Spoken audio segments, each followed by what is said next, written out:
joined our session today. We are just waiting for a few more people to join, and then I hand over to Leona.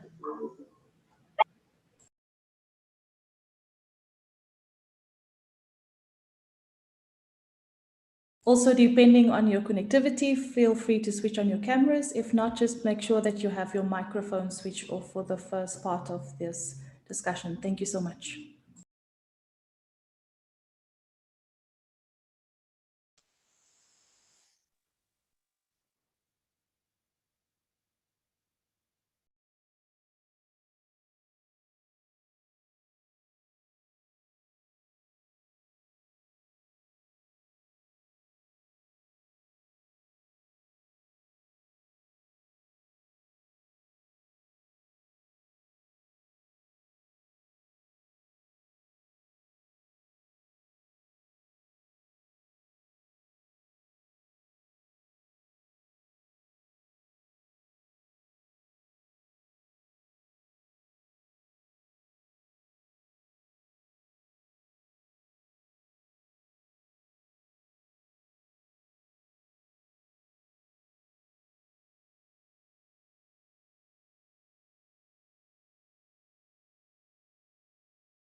Okay, I think we're about ready to start. Good afternoon, everybody.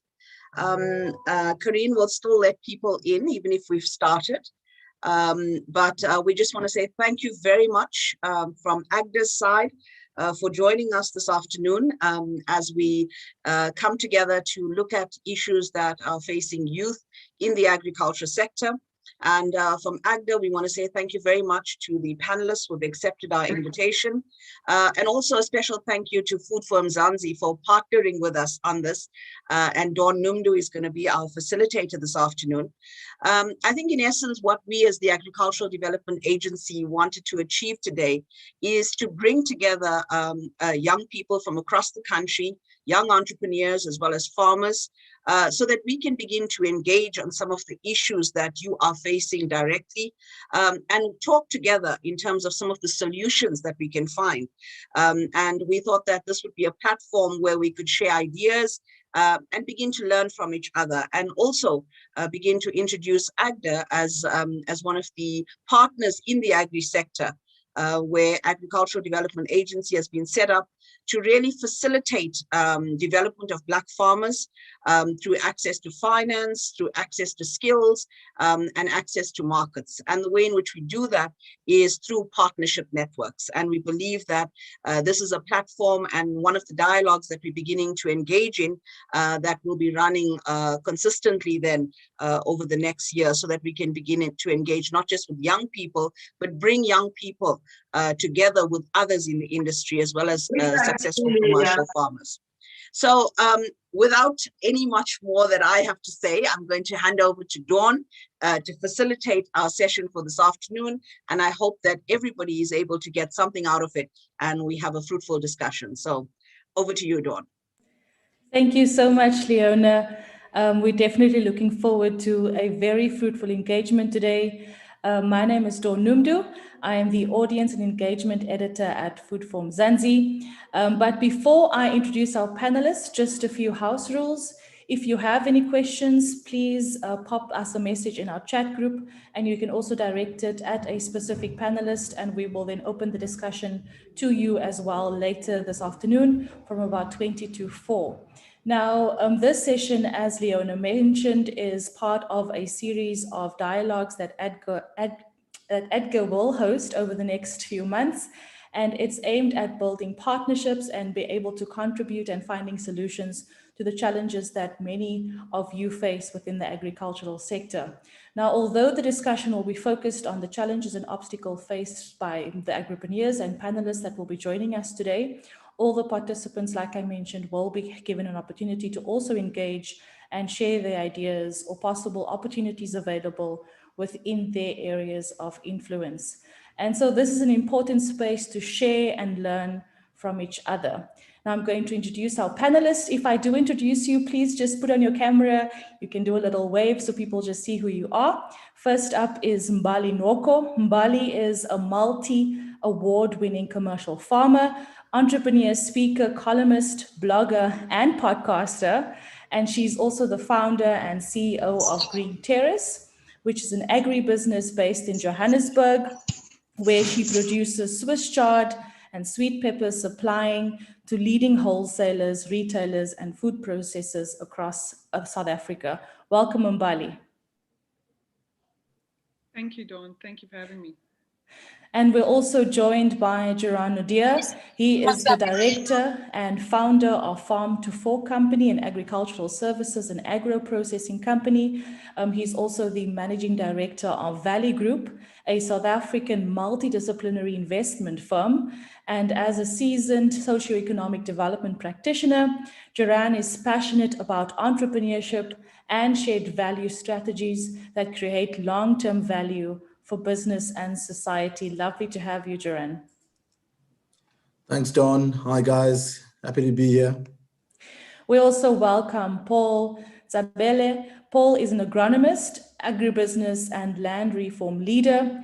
His passion is food security and youth in agriculture. He is the founder and executive director of PSG Group, which is a diversified agricultural holdings company, as well as the co-founder of Land Rehabilitation Company in partnership with the University of Pretoria Enterprise and the National House of Traditional Leaders. A warm welcome to you as well, Paul. Thanks, Dawn. Next up, we welcome Sinelizwi Fakade. He is a 30-year-old farmer that grew up in the rural Eastern Cape. He is also the managing director of Rocky Park Farming Group and founder and chairperson of Ukanyo Farmer Development NPO that was formed by 36 young agricultural graduates.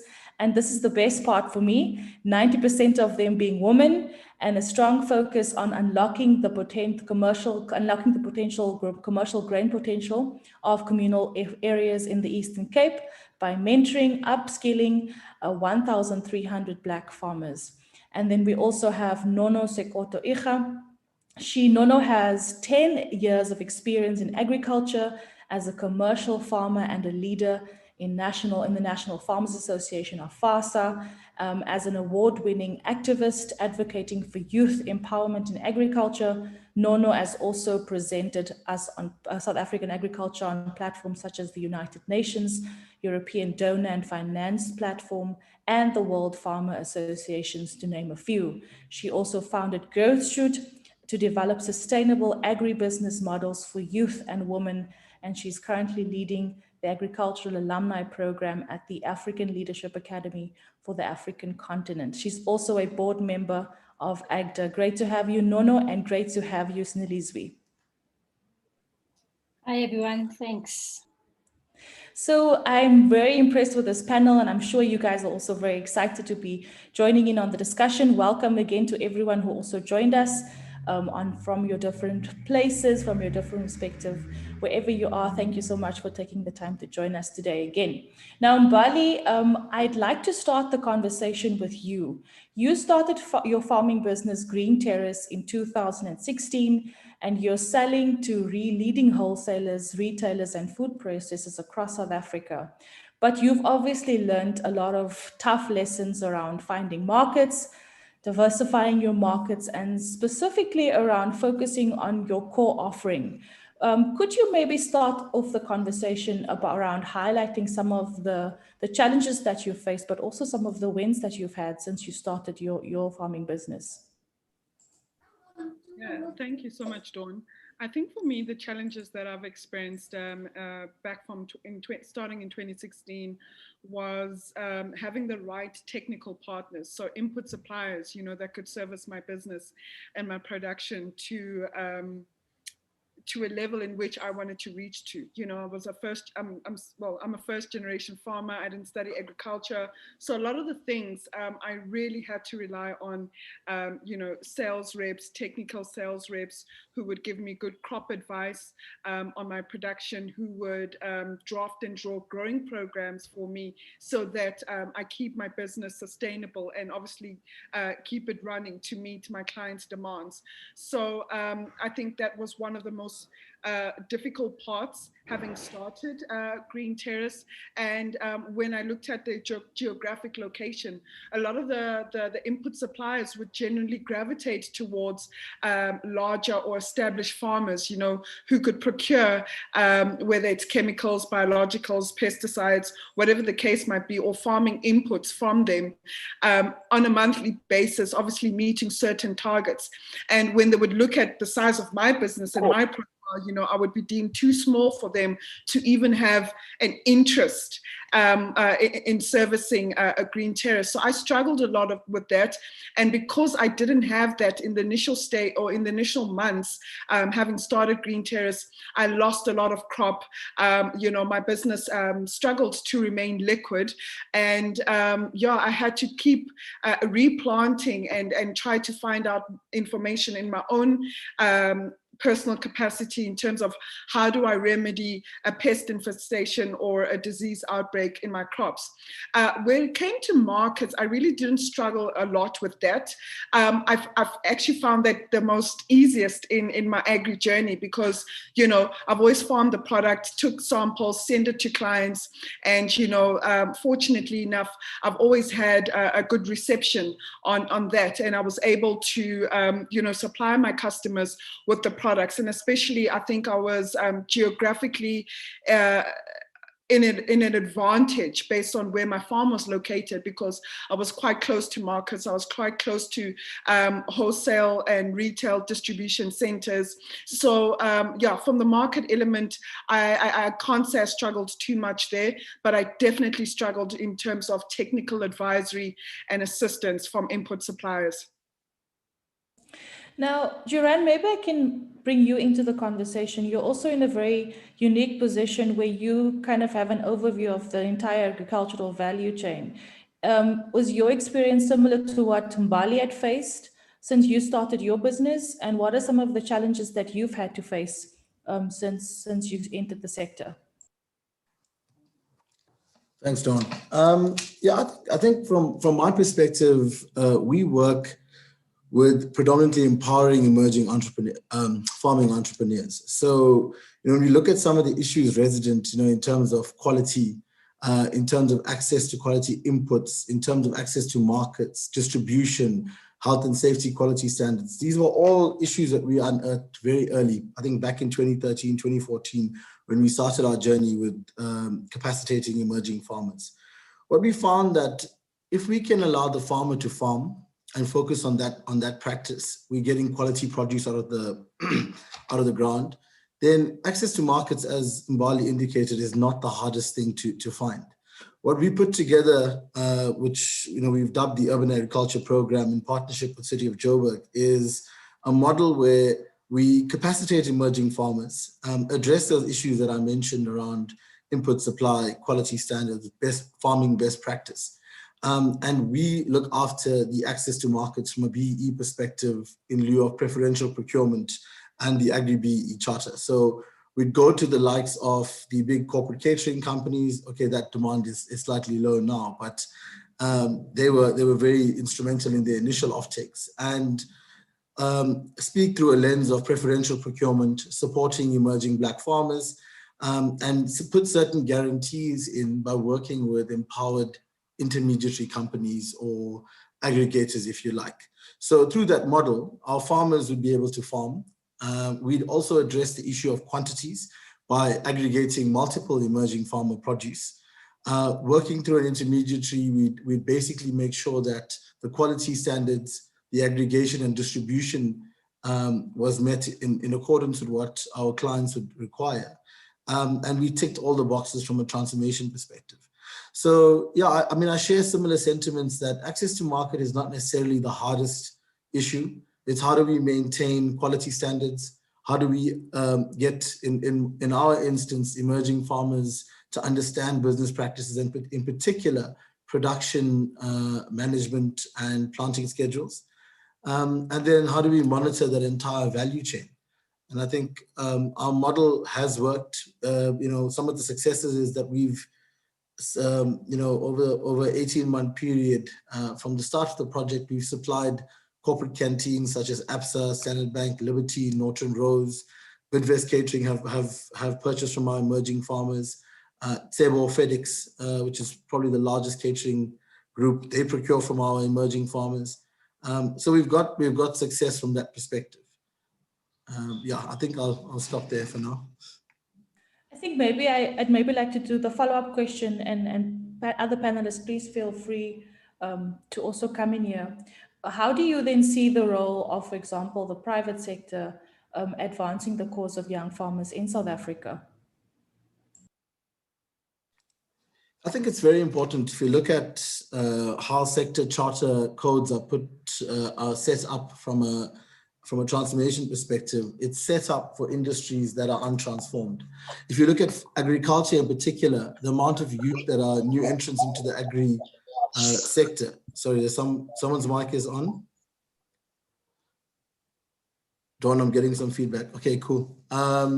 Yeah, so the amount of youth that are coming through the agri sector is actually a major concern. So, you know, the private sector has a massive role to play. Number one, in terms of market access, and number two, in terms of incentivizing youth to get into the industry. How do we do that? Unpacking what the value chain looks like and making it, you know, let's call it sexier for youth to participate.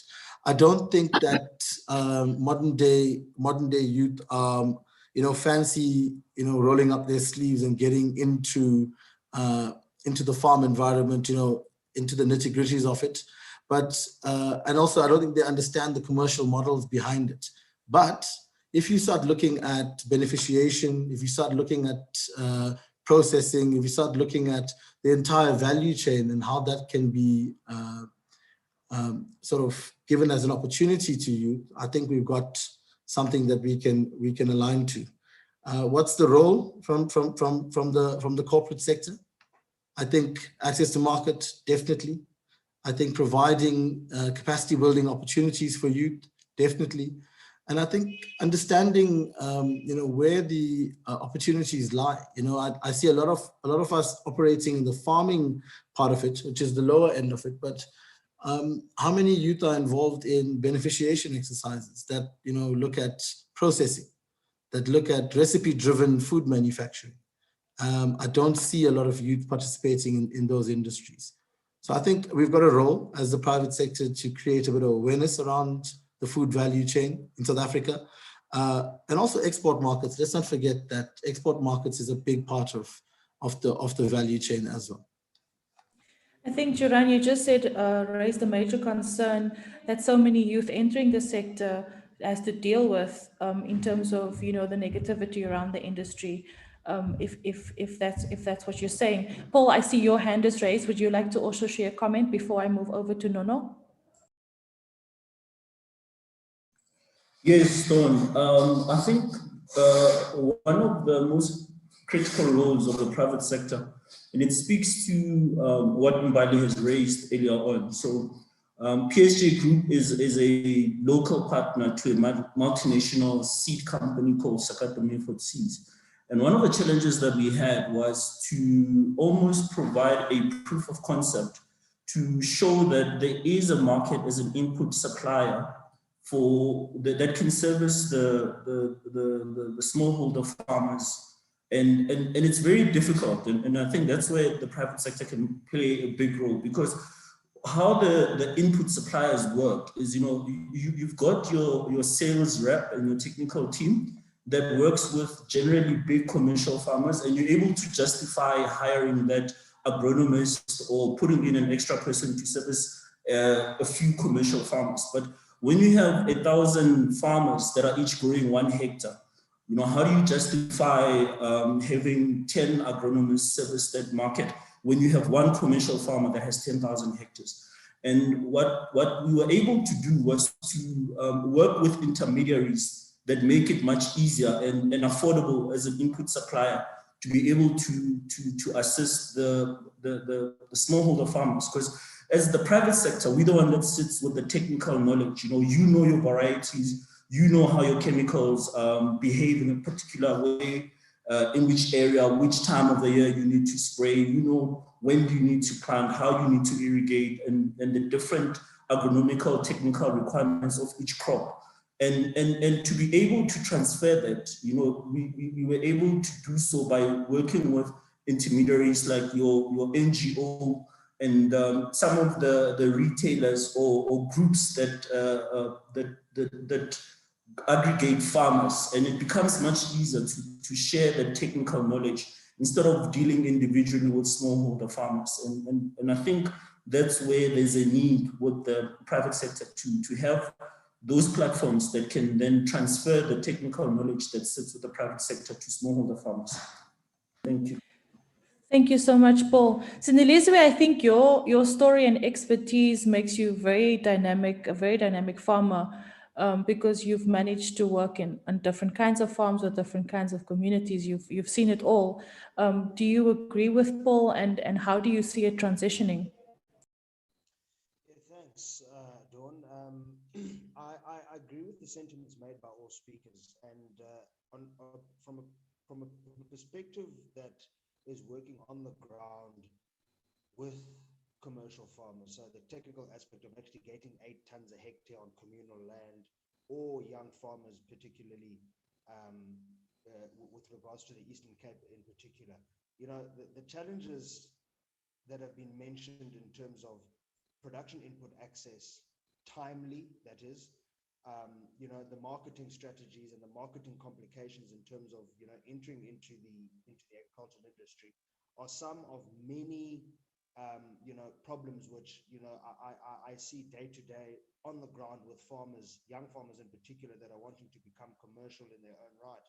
You know, one of the standout issues I've seen, you know, adding to the challenge, you know, pot, as it were, is financial access. You know, I may not be privy to a lot of the history before 94, but, you know, the subsidy scheme or the subsidy process that was done to perhaps lower the debt ratio for new entrant farmers, or for farmers that were actually growing and expanding their enterprises. You know, questions like, where did that go to? Why isn't that a lesson for today? Because the biggest problem we have as young people coming into the industry, and I'll stick to the financial part, is that, you know, you're coming in, you're expected to have collateral that is conducive. Sinelizwi, I don't want to interrupt you, but I think we're struggling to hear you a bit. Is there a way for you to increase your sound? I think we might be missing some vital information from you. Can you hear me now? I think it's a bit better. While you're trying to figure that out, can I maybe move to Mbali in the meantime? I think, Mbali, you have great experience in involving the private sector in your journey. Can you maybe share some of your experience, and how do you see this? I definitely echo Sinelizwi's sentiments with regards to the financing element. And when I was listening to Jerann speaking there and talking about private institutions or corporates, is that, yeah, I think there is some effort from corporate South Africa trying to improve the agri sector. And I will disagree with Jerann in terms of there's not enough youth participation in the sector. Trust me. I mean, Sinelizwi could speak about this in his region, is that there's so many young farmers in the system, in the sector. However, a lot of them are falling out of the system or the sector simply because of the financial element. You know, you cannot farm without money, especially in the times that we're living in. A lot of our input supplies, and I'll talk from my end as a vegetable farmer, you know, corporate speaks about sustainability, being you know, leveraging off climate change. Banks or financial institutions wants to see collateral, wants to see profits, you know, and ways in which you can hedge those risks. And when you're farming on the ground on a primary production, you need to do your level best to ensure that you're mitigating risks, you're meeting the profits, and you're still sustainable, you know, being able to continue doing business, you know, season after season. And all that also ties down to money. You know, farming is expensive. It's not cheap. For first generation farmers like myself, where do you get the collateral? For farmers that have grown up in family run farms, you know, some of them might be inheriting historical debt, mistakes that their parents might have made. Those that are fortunate to inherit farms that are profitable, they're one of the lucky ones. But then also going into what Jerann was saying is that a lot of more young people should play in the agro-processing sector. Agro-processing is expensive. You need to build high-tech systems to ensure that whatever you're processing is still safe for human consumption. You need to adhere to global GAP standard, HACCP standard, food safety audits. You need to have the right processing machinery and equipment. How do you also ensure business continuity when there's things like load shedding? You know, you need to have power generators, whether you're processing foods, whether you're making animal feed.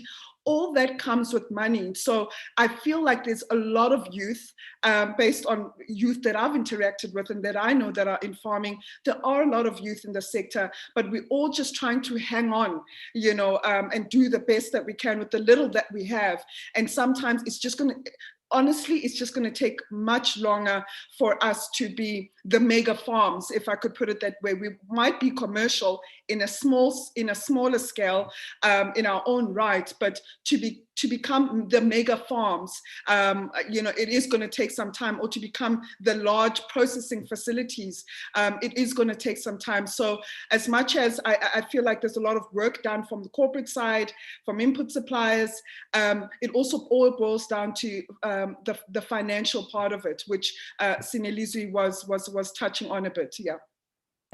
I think financing comes up again and again, also with hundreds of people that we've interviewed on Food for Mzansi. Clearly, old financing models aren't adequate, and banks cannot come to the party to assist young agriculturalists. What would a new financing model actually look like? And especially around supporting young farmers and people who are just starting out in the industry. And then I also like to maybe pull Nono into the conversation, because Nono, we haven't heard from you yet. And then maybe I can also couple that with asking, you know, what are some of the other things that the young farmers should be looking at, opportunities that aren't unearthed yet? I mean, niche farming practices that they could possibly tap into. Okay, so for me, I think it's also, it's just not enough to say the banks are not doing a lot, because when you speak to the credit managers or the people in the agribusiness sector, the banks are also governed by, you know, the Credit Act, you know, so it's the landscape or the environment in which banks are operating in is also quite stringent. And when you speak to private investors, you know, they'd want to obviously take the chunk of the business while the farmer or entrepreneur does the work on the ground. So I think it's also up to entrepreneurs like ourselves or individuals who could come up, who could see certain gaps in the financial system, you know, that could aid farmers to just get a level up. And another difficult thing is that not everybody understands agriculture. You know, there's so many dynamics that involves in agriculture, whether primary or secondary level. So I think, yeah, it's going to have to take a huge effort from financial institutions, investors, individuals that just have money but have an interest in investing in agriculture, and also government in terms of policy making and regulations where financing is concerned, because the last thing you want to do as well is give people money where they know that they cannot afford it at the end of the day. But I think Nono will obviously bring some more light into that. Sure, thanks Dawn and Mbali. And to all the speakers and those who are here, thanks for joining us. And I think it's interesting, you know, I started over 10 years ago in the sector. And this type of a discussion, you know, where you have young people coming together and really sharing realistic and experiences that they've gone through, did not exist. So, you know, when I arrived, there was no people that I could see on social media that I could look up to who were young people who were doing exciting and interesting things. And I think that shift over the last 10 years has really been big. And so I really want to congratulate, the industry, especially the young people coming in and making sure that these obstacles are visible. And in the work that we've done in terms of, trying to highlight exposure for young people and ensuring that they have access to all these things that we've been mentioned. I mean, there's so many. I can relate to everything that everyone has said on here, is that it's really around breaking barriers of the mind, mindsets that really exist, because the opportunities in agriculture actually do exist. As you can hear, they're a little bit hard to realize. But if you're not exposed to the fact that there are such opportunities, that's already you're already so far, behind. Finance is a big one. Coming from a financial background has enabled me to understand the agriculture sector in a very specific way. And that's actually an advantage for a normal entrepreneur who's starting businesses, because we normally want to focus on the trade or the in this instance, the production, or, so that you see things, because, agriculture, you want to see the results of your work. And that sometimes enables us young people who are starting to also focus on things like finance as well, to enable ourselves to be profitable, etc., to be able to access finance. And that's really the issue that I have really thought about, that we're dealing with. Yes, access is hard already, but if we don't understand how finance works, what's important about it, it will be very hard for us to prepare ourselves so we can sit in front of tables, sit in front of financiers and convince them that they need to go with us. So to me, I think that's probably the one thing I've seen, that there's a huge opportunity to ensure that we have financial clarity on the entrepreneurs themselves, so that they're able to know how to participate in the current sector. That's the one thing.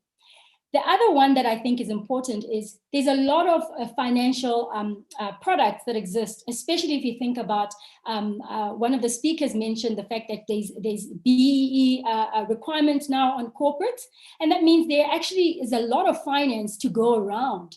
But the problem is it's not catered to the startup businesses, which you see the majority of young people thriving in. So your question earlier about understanding how do we create products that are going to be appropriate for us to succeed and to access.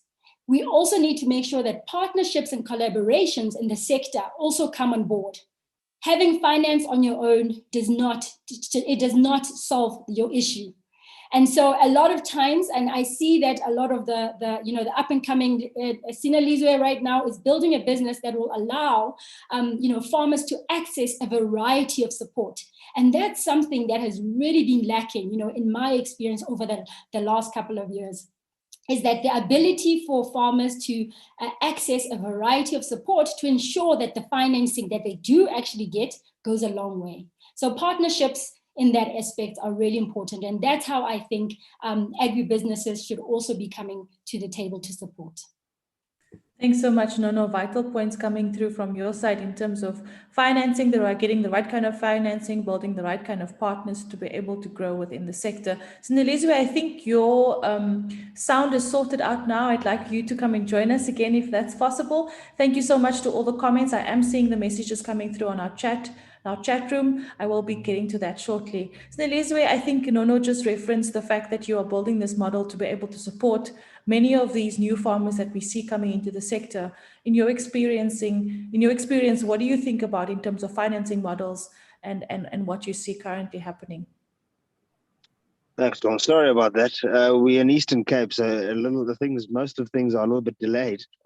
So our network is a bit jammed. But if it comes to interrupt again, I'll just play it by ear. But the fundamental thing from my experience is that through the model that we building and I've built in the Eastern Cape, or building in the Eastern Cape, is that it's prevalent that, as the previous speakers have indicated, the systems are not designed for new entrances.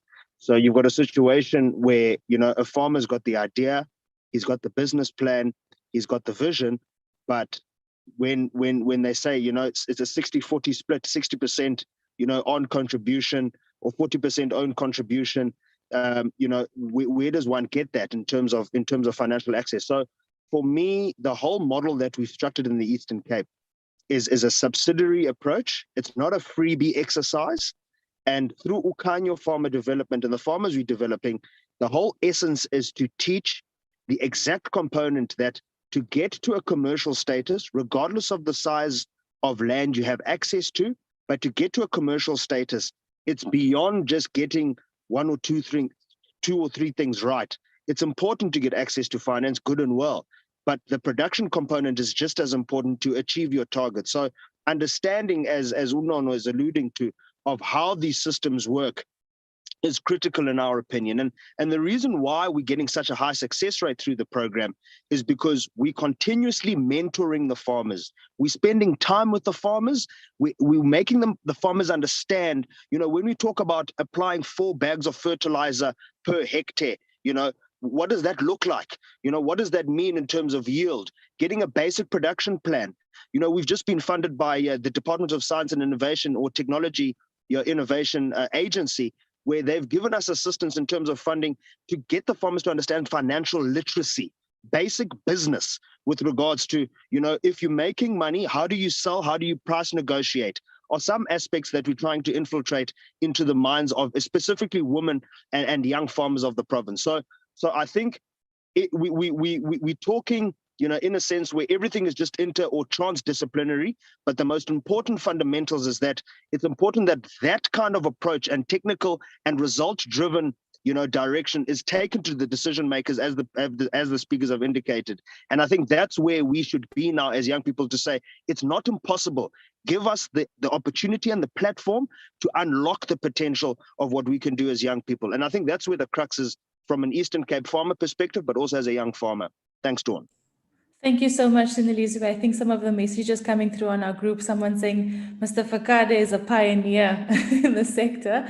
Also have some comments coming through from Mbali. This one comes from Frank Chibanda. Frank is saying, I agree with the point that Mbali made about the interest of young people to actively engage in the sector. Recent research points to the fact that youth are keen and acknowledge the potential of the sector, but the nature and typology of youth in agriculture interventions may not be addressing the barriers of youth participation.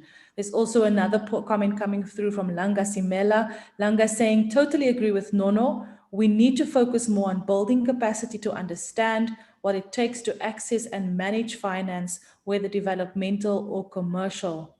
Any comments from your side, Nono and Mbali?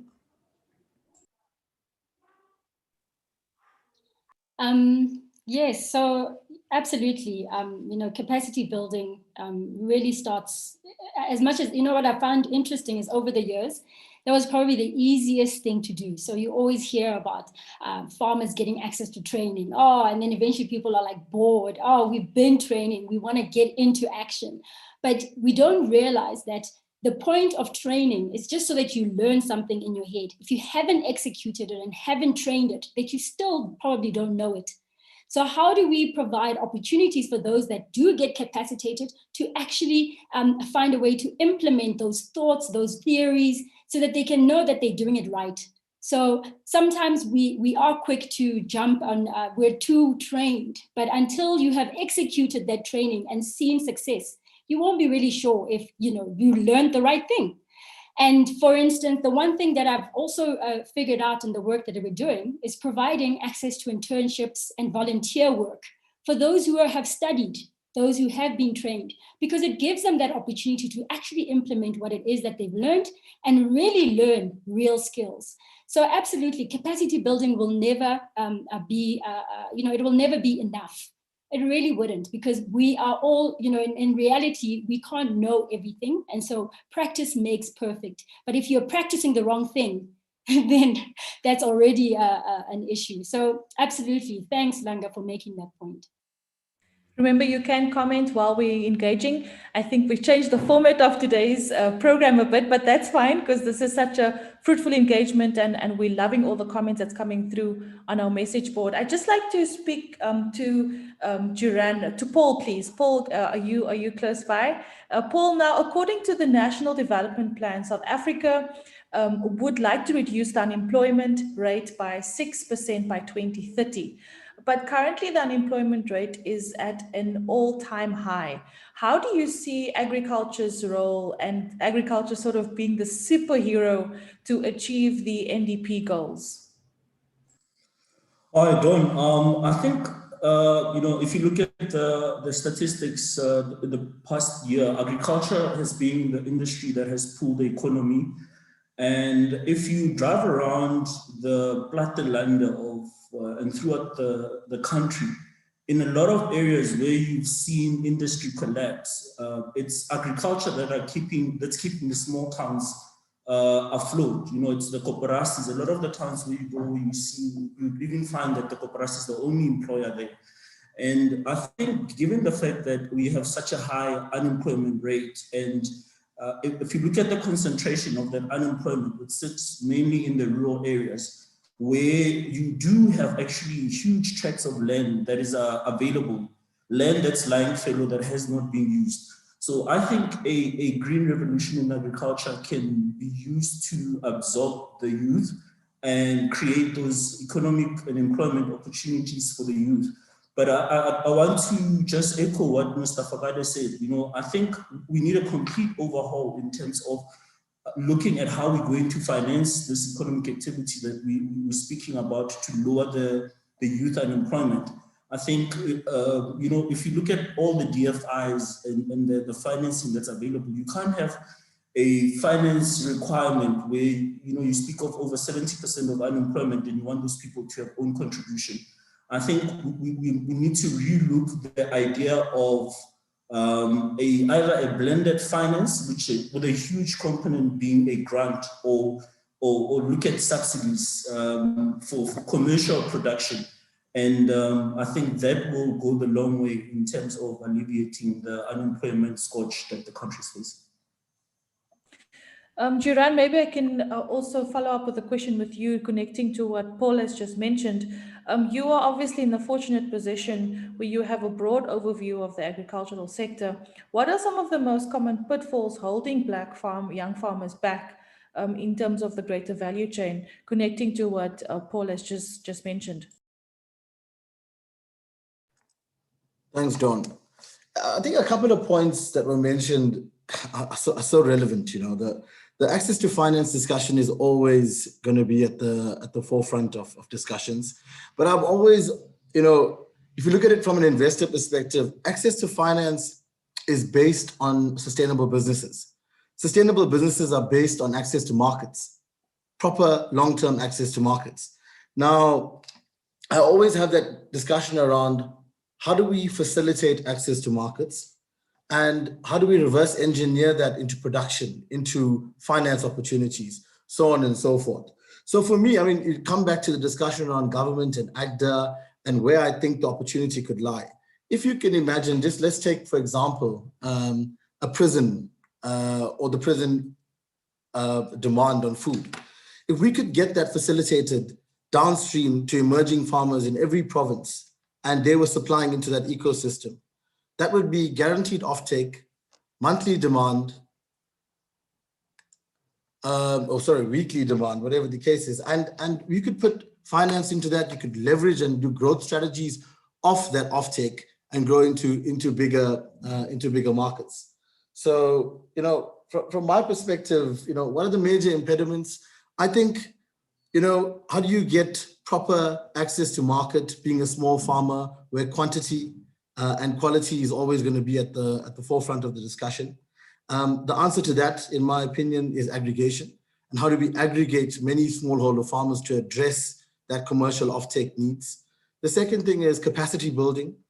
When you're doing aggregation, how do you get several emerging or small farmers farming in the correct way with the right health and safety standards, if you're doing export markets, global gap aligned, so on and so forth. So, there's a myriad of issues, but I think if we can secure the access to market discussion, we can reverse engineer, planting schedules, health and safety, distribution channels. So many answers would be ticked off. So for me, the critical component here is, where are we finding these access to markets? Where is Mbali going to sell her produce in a sustainable way, long term? Can she have a situation where she knows guaranteed at the end of every month, 10 to 15 to 20 tons of her produce is guaranteed at a fairly fixed market rate? And once we address that issue, I think we can alleviate many of these issues. You know, you're never going to get a small farmer servicing. I mean, you could service the likes of your local spa, but are you going to get a regional contract for checkers?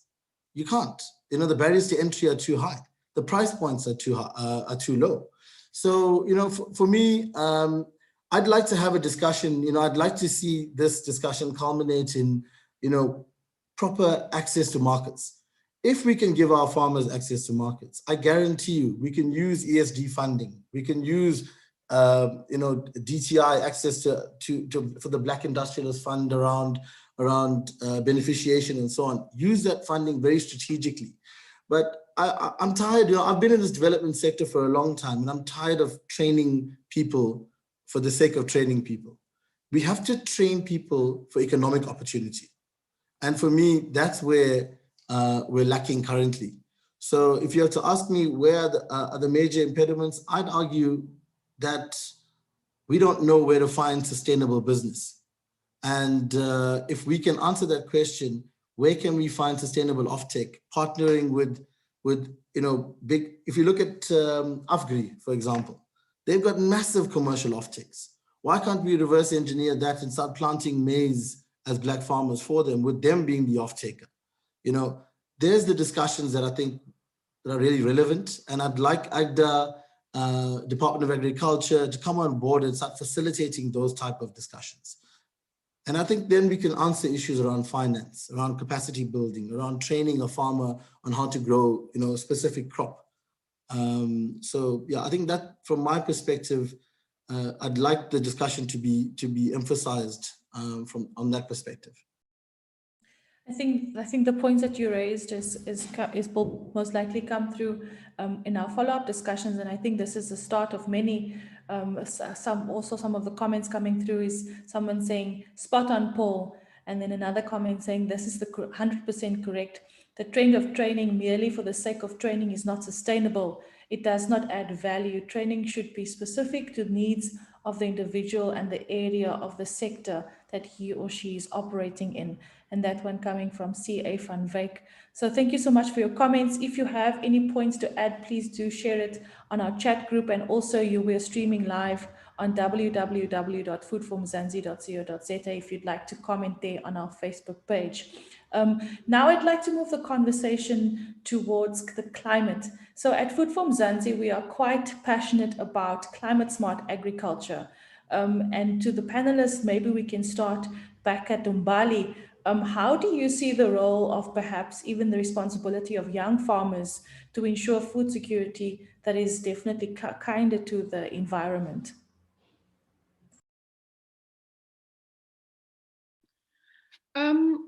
So I could definitely speak on what we're doing within Green Terrace, obviously, to make sure that we farm, you know, climate smart or sustainable, if we could put it that way.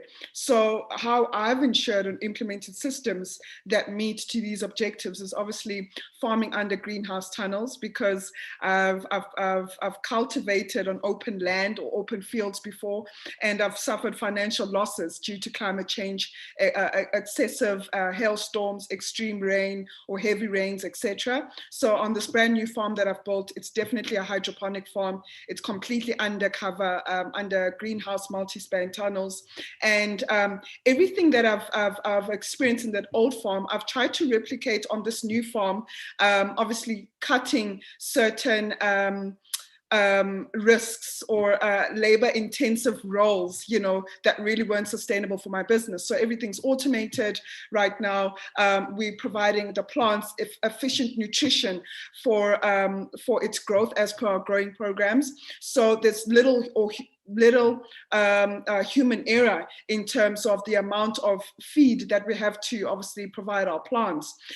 Furthermore, because our farm is under greenhouse tunnel, 1 hectare to be exact, and that we have to continue harvesting almost every week or every day, I've gone and implemented where in our business model, we're only using biologicals. You know, I don't have the luxury where I'm farming on thousands of hectares, where I can do, where I can rotate my crops and leave certain lands lying dormant.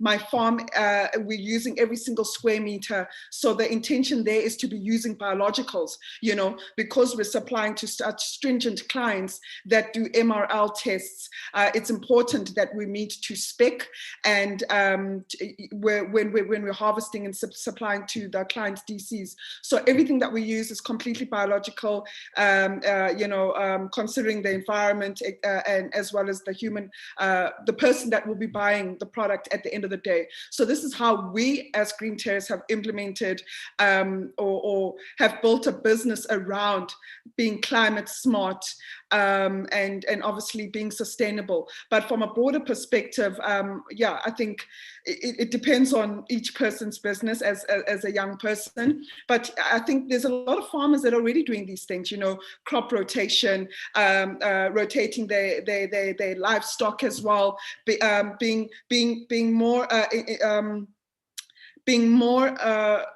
I suppose, asking their clients, you know, how is their animal feed produced, you know, being more wanting to understand basically how animal feed is produced, what goes into it, so that they know what it is that they're applying into their production, you know, because also all these pressures are coming from the consumer's end. So yeah, I know farmers who are just, as much as they're still using chemicals or pesticides in their production, you know, they're making use of their land to the best of their ability to ensure that obviously they can still address climate change needs and so forth. Maybe as a follow-up question, and I'd like to direct this one to Paul or even Jerann if he's up for it. A number of global trends are influencing food security, poverty, and the overall sustainability of food and agricultural systems. People are now starting to talk about agriculture 4.0. But who needs to do what? Who needs to do what to support the shift towards the innovation, and especially around knowledge-based economy? Yeah, Dawn, I think it's exciting, and also it links up with your question around climate smart agriculture. You know, previously, you know, you had a plane that flies over a maize field and just sprays everything. Now you have a drone that scans your field and can tell you which row in your field needs to be sprayed, and then you then reduce the wastage and the contamination that happens when you mass spray your field. And I think what's exciting about the 4IR in the agricultural space is that it is the link, it can serve as a bridge, particularly to upcoming farmers, where there's not a lot of technical skills that's available. With technology, I mean, I can monitor a farm remotely and get access to information that normally, you know, would require specialists to come and visit my farm and scout to see if there is a disease outbreak. You know, now you can have satellite image that can pinpoint where the issue is, and you're able to prevent the losses on the farm before they happen.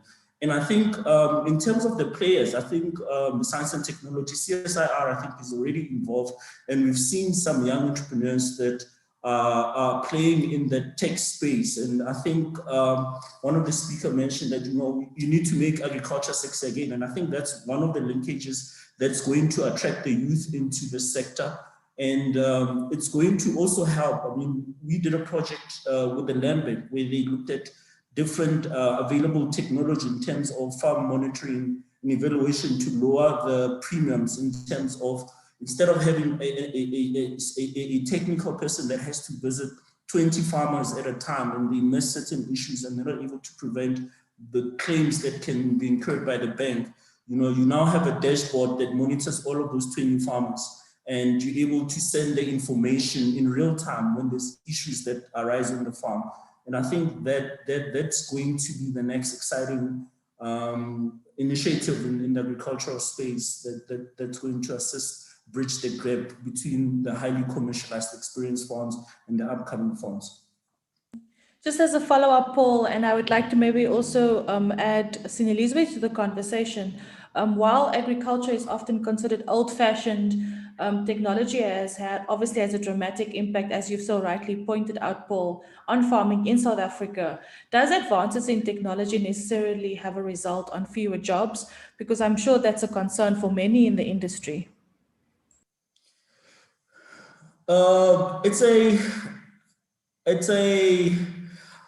You can look at it in different ways, right? So, where you had 50 people that go on a field to go harvest, and then now you've got this automated John Deere harvester that is operated on your phone. In that instance, you could say that, there is that threat in terms of job opportunities, but you have to look at it on a broader economic participation in terms of if you're creating successful farmers, then you're stimulating the economy, and there is a ripple effect in terms of other sectors that then benefit from that economic prosperity that you get from successful farms. So I don't think so. I think maybe in the immediate, within the farming space, but if you have a thriving economy that's able to generate enough tax and generate enough millionaires to be able to spend more money in other economies, I think in the overall, you will have an economic prosperity and growth that will arise from the use of technology. Yeah, I also think it depends on how farmers consume this technology. I mean, at Food for Mzansi, we produce a weekly podcast where it offers information, and it's changing throughout the sector. This platform Nono was talking about 10 years ago, she didn't have access to experts and advice. Now we're all Zoom fatigued, and we're talking here, 50-something people, having a conversation about the sector. So I think there's wins, and sometimes you just have to look at the positives of it. Sinelizwi, I think you had something to add as well. Yeah, thanks, Dawn. I think rightfully said, by Paul and the previous speakers, particularly from a technology perspective, or should I say job loss. I'll start there particularly. I think for me, it's an opportunity more than a loss. And I'll tell you why. I, as a grain farmer, can only employ 15 people. Let me put it, depending on obviously what I'm doing. But basically, I've got 5 tractor drivers. I'm just making an example now. The widespread, or should I say, the hectares being covered, doesn't make sense to employ 100 people to do a lot of work on a grain farm. It's a different picture with regards to more intensive agriculture, but obviously technology is quite heavily involved there. But for me, it's an agro-processing debate. I may not be able to employ 100 people on my farm, but we don't have robots today picking up bags of feed 50 kg and being sown, or being in a position of adding value to grain farmers in the sense of feed production. For me, that's the opportunity of employment, which we definitely need to look into. Agro-processing for me, and I'll talk again as a grain farmer, is that we need to be finding ourselves in a position where if we can't create employment on our farms, what's happening to the debate of agro-processing? What's happening to the debate of animal feed? Because, in the Eastern Cape, 70% of the livestock is sitting on communal land. And now we're in winter, you've got a situation where do these black farmers or young farmers that are livestock farmers getting quality feed from? So those are the debates for me that need to start happening from a job creation perspective. But ultimately, from a technology perspective, I've seen it with my own 2 eyes. I'm working very closely with the University of Pretoria with a division called FABI, F-A-B-I, and they're obviously doing a lot of climate and pest disease research in the Eastern Cape through the work that we're doing. So I think for me, the skills are out there. The technology is definitely something that we can't run away from. Production has become more precise. Commercialization has become, very cushioned towards the bottom line. So the margins, I think, are also impacting a farmer to make the decision whether to employ or go technology full out. So I think from my perspective, those are the 2 areas which I would say are fundamental. But also for me, the big one is adding value to the product and agro-processing. I think that's where we can create jobs and obviously have a more sustained livelihood approach for farmers. Thank you so much, Sinelizwi, and I think I'll go to Jerann after this. I just have one comment here coming from Fazla Pandor saying, fully agreed about the need for more tech and smart businesses in agriculture. We must embrace advancement, not fear. Also, technology doesn't have to be highly advanced to make a difference. For example, a simple walk behind a tractor or backpack fertilizer applicator is a technology that can vastly change small farmers' lives. Jerann, what are your comments around agro-processing and technology and the advancements of technology? Yeah, I think I echo these sentiments. You know, it's inevitable. The way the world is going, I get very excited when I think of not only agro-processing but even farming in its entirety. You know, I could picture a fully automated smart farm in the not too distant future.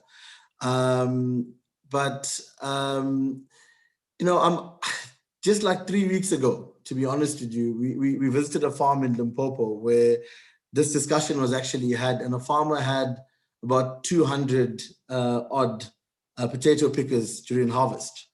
And, you know, his whole pushback was that he can get, you know, a fully automated system, but he's dropping employment of these 200 odd people from the local community, and he doesn't want to do that. So for me, yeah, it's an interesting dichotomy. You know, it's inevitable. We're going to get to that point. I suppose it's the timeline and how do we integrate it in a meaningful way. So, you know, as Fazla mentioned, you don't need to go, you know, full on to complete automation. I had a very interesting discussion with APSA ESD, and they had this issue around, you know, where are we training our farmers? The world is at this level, and our capacity building is at this level. And should we not look to catch up? So for me, I think the discussion should be how do we integrate 4IR or tech into the current ecosystem in a way that we improve skills so that we catch up to the world in terms of best practice from a smart technology perspective. But you know, I don't think there can be a debate that we have to move in that direction. It creates more efficiency, it creates more productivity, it creates more consistency, and ultimately we can start making more money through that ecosystem, both as, you know, emerging small and semi-commercial farmers. So yeah, I think for me it's an interesting discussion around how to do it. I think that's the discussion point. Yeah, lots of chats to be had over the next few months and into the future. Thank you so much for the engagement on our platform here on Zoom, and also thank you to the viewers listening and also commenting on www.foodformzansi.co.za. That's on Facebook and on our webpage. I'd maybe like to shift the conversation from technology to land, and a big concern for young farmers who mostly do not own land is obviously accessing land and being able to start their business. Most are stuck in long-term leases with government. And how sustainable is this really? Mbali, can I maybe call on you? Sure. Thank you for bringing up this land question. And I think Nono would also be very, very beneficial in this conversation. I started off farming on rented land or leased land. Fortunately enough, it was owned by a private individual. And the reason why I say fortunately enough is because I could just deal with her, you know, and not long-term policies and history based on that land. However, you know, there's definitely pros and cons into farming on leased land. And obviously the pro is that, you know, you minimize risk. You don't have to have an asset that you have to keep on working to obviously make sure that your business remains profitable. You know, you could enter and exit at any given point in time based on what your lease agreement states.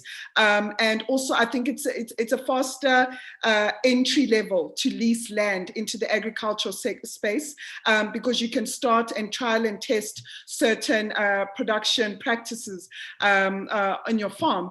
And then right now, I currently own the land that I bought back in 2019. And then again, there's also pros and cons to owning the land, you know. for example, just one thing that I recently, about a year and a half ago, just found out that, I thought, yay, I finally own the land. And then when I tried to seek additional finance from banks, to my horror, I found that they valued the land 50% of what it's worth, So from a collateral point of view, I was still at a shortfall in trying to raise a capital. And I didn't know that, So these are just some of the things that I've learned and said, okay, this is, obviously owning land or not owning land, there's this pros and cons, and it all depends on who you're speaking to, whether you're trying to raise capital, whether you're trying to get off-take agreements, etc. But I think fortunately enough, I own the land. I've been able to realize my dream and build my hydroponic farm and build all these structure and systems, and actually build a smart farm on a property that I own. So yeah, I think with regards to government, I'm not, or leasing land from government, etc. I'm not experienced in that, but I think Nono can definitely add value on that point. Thanks, Mbali. Now, Nono, in terms of the land debate, shouldn't we also specifically place emphasis on getting land productive? I mean, I was very moved today when I saw an article on Food for Mzansi where KwaZulu-Natal placed unemployed agri-graduates on fallow land. I mean, this is something that should be celebrated. Is this something that you see that will sort of secure more jobs and also grow the sector? Yes, Don. I mean, land is land. It's not the business that's going to make the money. All the things we've been talking about are really the stuff you should be focusing on first, because you can rent land and maybe try all these things for a short period of time and then find another way to access land. So I think for me, punting access to land speaks to those who really want to farm.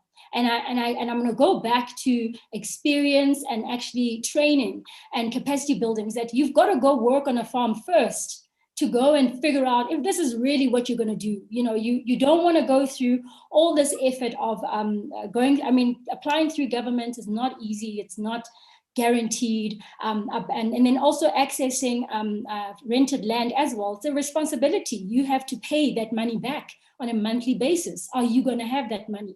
So for me, I would advocate that young people or new entrants who they think want to farm, find a farm and go volunteer first, because that's the reality on the ground. And then once you've figured out that, this is something I definitely want to do, then make the effort, because the resilience you're going to need to ensure that that business actually really thrives we were never told about that. So that to me is the most important. So absolutely, now that you've got the land, what to do? The other thing that I think we're missing the point around making agriculture cool and accessible to young people is that farming is not the only one. We've heard today that agro-processing is another channel. Yes, it is expensive, but it's a different way to play. But there's a whole lot of other things that are never mentioned. Access to market. You can be the one to go to farmers who are existing now and say, I'm going to look for markets for you. That's a completely different skill that somebody would have never thought about. How about thinking of skills? I know how to write. I can come and do your social media post. Ask 20 farmers that I'm going to do your social media, and literally you have a job where you can get maybe a couple of $1,000 a month from farmers that can actually pay. So for me, the punt and the focus on farmland and accessing land is around if you actually want to be a farmer. But there's a lot of skills in the industry that needs to support that farm. And I think that's another way to really start finding out how young people can participate in the sector around finding ways to support this farm, whether it's tech, whether it's, as I said, value addition, access to markets, branding, HR and business management. Those are skills that we need to also be pushing in the sector to ensure that our farmers that already are committed will actually get access to proper support and skills. Also want to mention journalism and media within the agricultural sector. I mean, I work in the agricultural sector too, and it's absolutely amazing. I will now open the floor to our participants. If you have any specific questions, you're welcome to switch on your mics now. If you want to switch on your camera, you can do so as well. I will now be opening the floor if you have any questions to our panelists. Maybe read some comments in the meantime. We have another one here coming from Praveen. Praveen is saying, agreed 100% with Mzansi. See the land for its productive value, not necessarily its balance sheet value. I think that was a comment that Mzansi made regarding fallow land that is also available within the municipalities and that has been advertised for lease, for example, in Ekurhuleni. My take is that one does not necessarily have to buy land to farm. There's plenty of land underutilized that can be leased on a long-term basis. Are there any questions? If you have any questions, please send it in the chat group, or you can now also ask it to the different participants and panelists.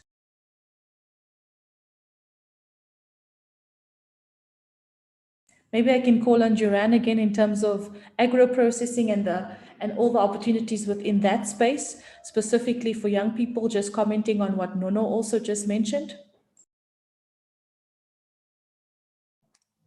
Yeah, no, I agree 100%. And I think that's what I was alluding to when I said make it sexier for the youth to get into the food value chain. I don't think we understand enough the economic opportunities that are there and the incentives that government have placed on agro-processing. Agro-processing falls within manufacturing, which means that there are specific targeted grants and incentives by the DTIC and other government entities that support agro-processing and incentivize agro-processing. It is an expensive exercise, but again, what is agro-process or beneficiation? Washing, de-stemming, de-veining, those are all primary, very basic agro-processing activities. And definitely from that perspective is an area that you need to be playing in and look at very strategically. So come back to the discussion around access to markets though. We're not going to get funding if we don't have a viable business model. And for me, I personally, if we can get facilitated access to markets, then the whole discussion around, where do we get financing from? How do we afford the expensive machinery? Those get put to bed. But I agree with Nono. There's so many different avenues that youth can play in the whole food value chain. I like the point around marketing and access to markets, because that in itself for smallholder farmers is a very strategic opportunity. Who's doing the social media work? I think people want to understand where they're buying their produce from. They want to meet the smallholder farmer. So, social media work from that perspective is very important. And that's where the likes of journalists that can write up very exciting stories about, the emerging farmer in Bambanani down in the city center or Limpopo, wherever the case is. That really tugs on the heartstrings and gives you access to markets, albeit in a smaller way, but in a meaningful way. And maybe if we can just stay on the topic of markets, I have questions also in terms of for the farmers in the room. If you could be the Minister of Trade and Industry, what would you improve in terms of trade and industry, especially around your businesses in the long run? Mbali, can I call on you again? Nono, perhaps you'd also like to comment? So interesting enough, the trade and industry, I remember, when we started, they have a very big program to expose small businesses to the world. I attended many export sessions that they took, the missions where they go and they would, take businesses and get them to travel overseas and expose them. So I being in the fruit industry, had a lot of engagement in that space. But I think one thing that was not done maybe right enough is that for someone who's coming in, it seemed like a great excursion to be overseas, more than a business opportunity that I'm going to take back. And so the way that they capacitate you as a business to understand, they didn't have, I mean, I would put together a training session before we go. This is what you're going to get. This is what you expect. This is how you should take advantage. So I feel that their efforts are a little bit laxed. They open up these opportunities and they throw you in and they expect that you're going to do something. It's the same with the industrial program right now. The support I've heard from, I've got a lot of people that I know who've accessed that support. The one thing they speak about is that, yes, you get the money, you get these incentives to be able to run your business. But then, for instance, the capacity building of you as an individual, you know, as an entrepreneur is just lacking. And for me, I think that's something that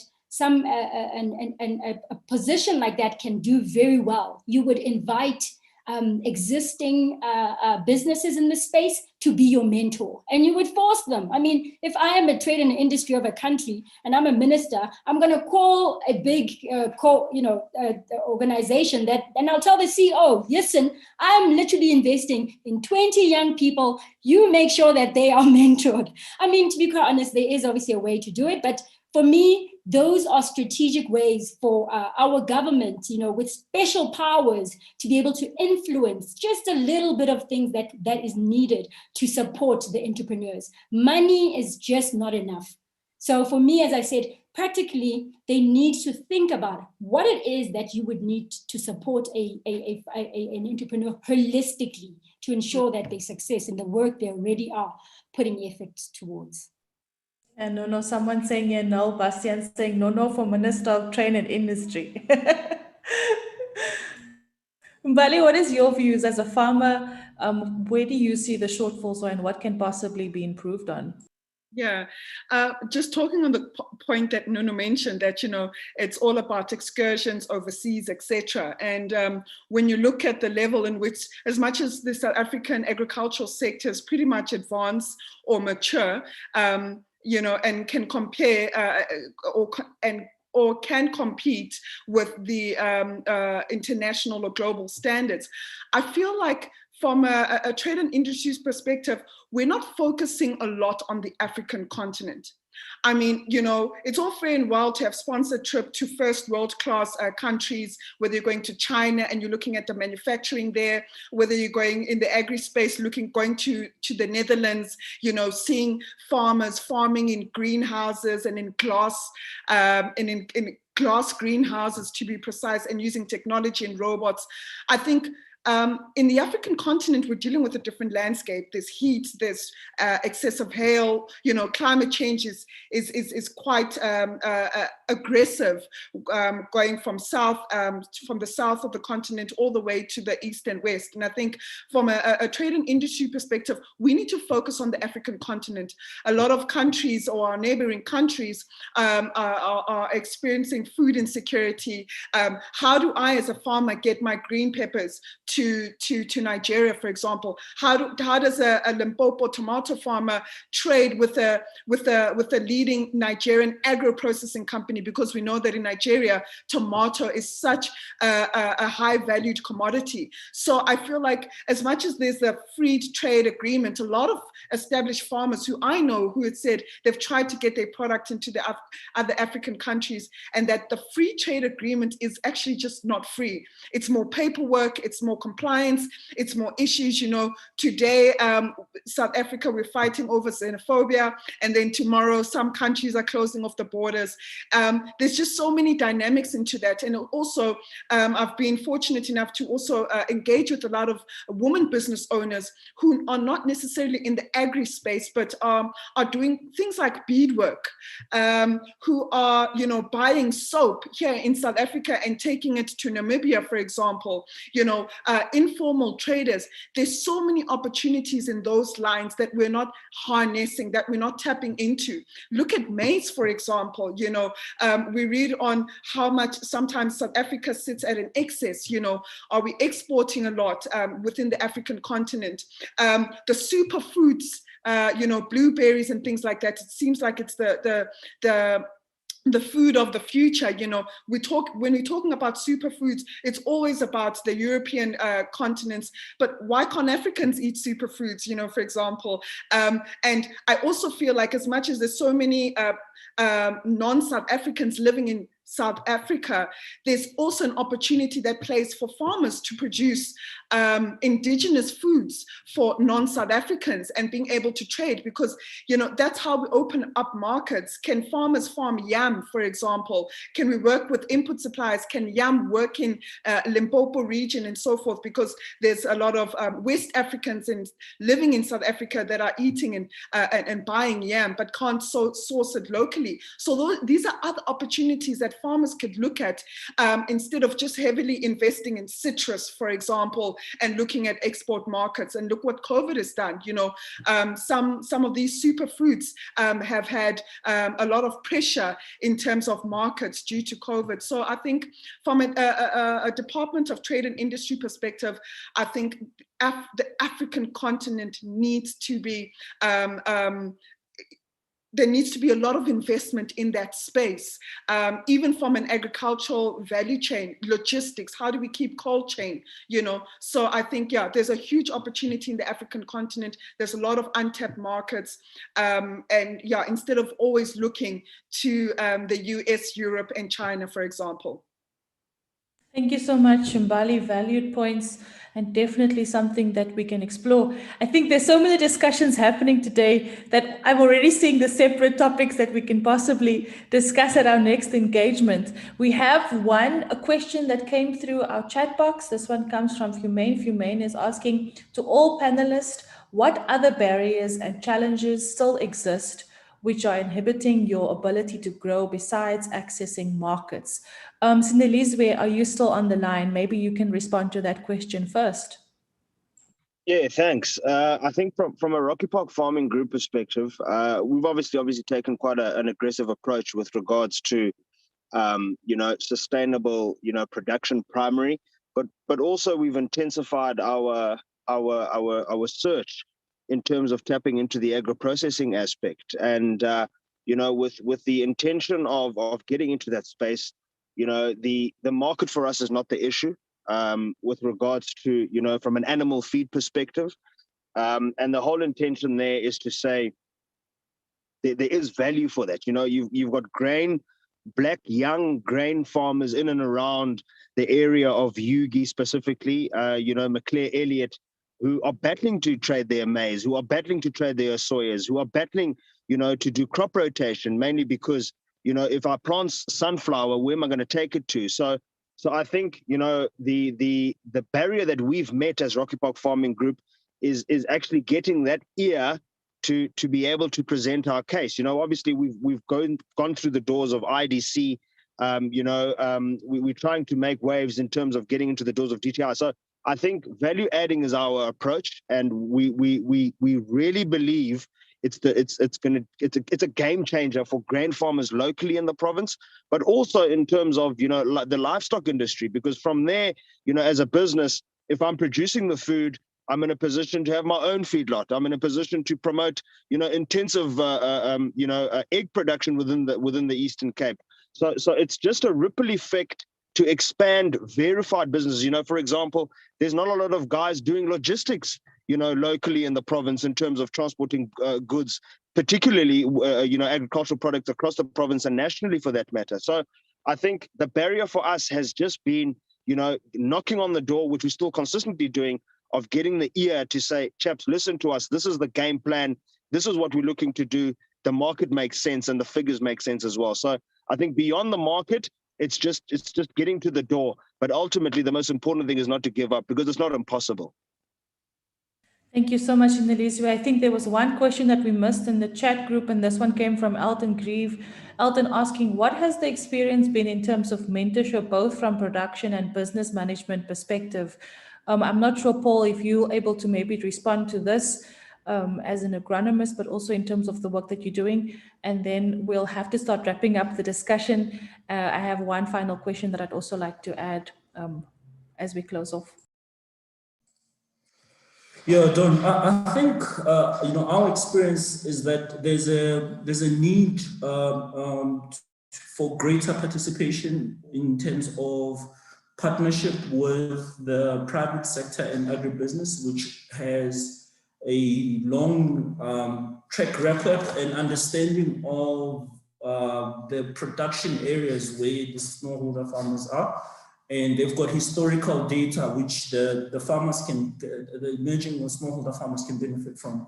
And I think that there is a gap in that we need to see more of that, you know, where young entrepreneurs and farmers can leverage on their existing infrastructure and the expertise that lies in with the private sector. I think we need to encourage that more.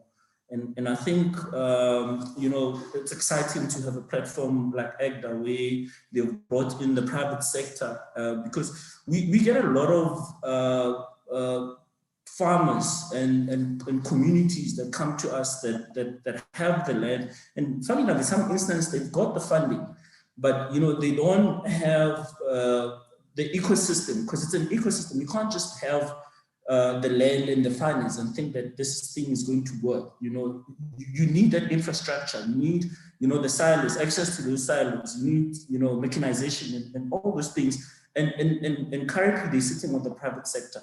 And if we can encourage this private-public partnership where there's a lot of more mentoring in terms of established agribusinesses to entrepreneurs, I think we could potentially have a dent into this unemployment in youth, and I think also to stimulate the economy. But I think just to also add, I think, Dawn, what Mbali was saying, I think it's so important.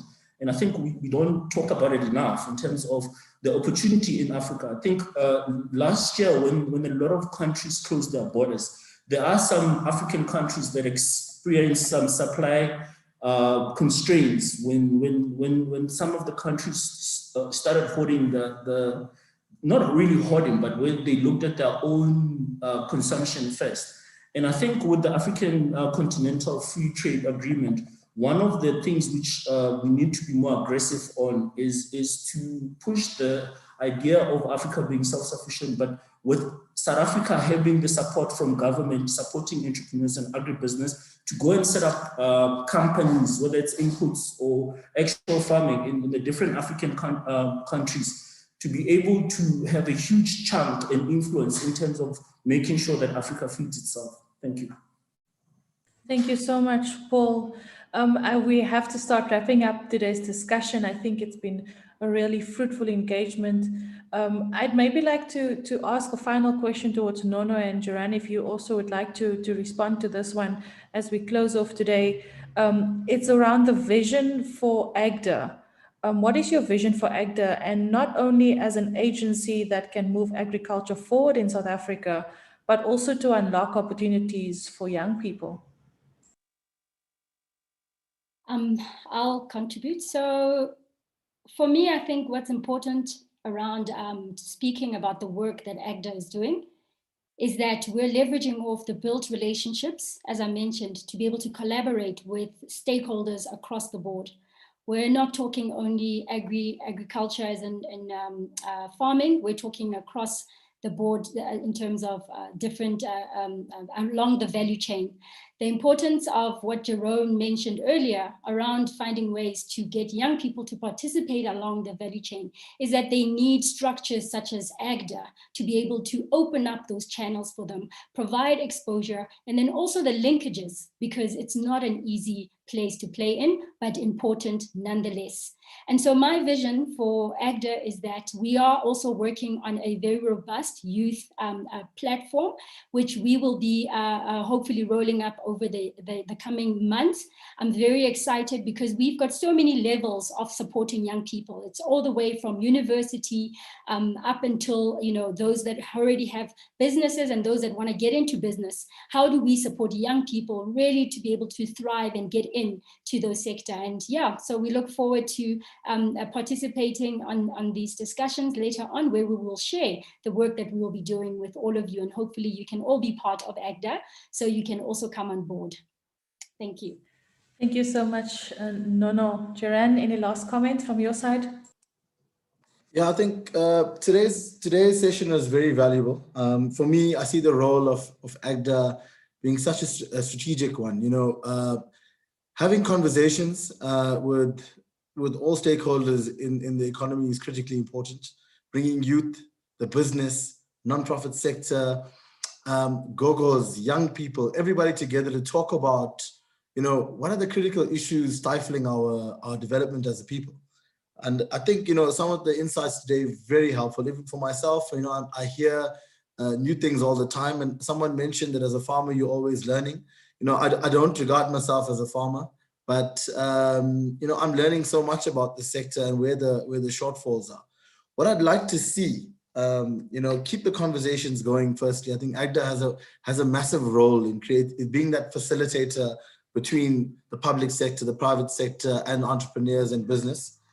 I think what's really needed, and I think we've got a lot of skill in this country when it comes to agriculture, and we mustn't forget about the white brothers and sisters. They are specialists in farming in this country, and there are a lot of people, white farmers, that are willing to assist, and we can't let that knowledge, just go by the wayside.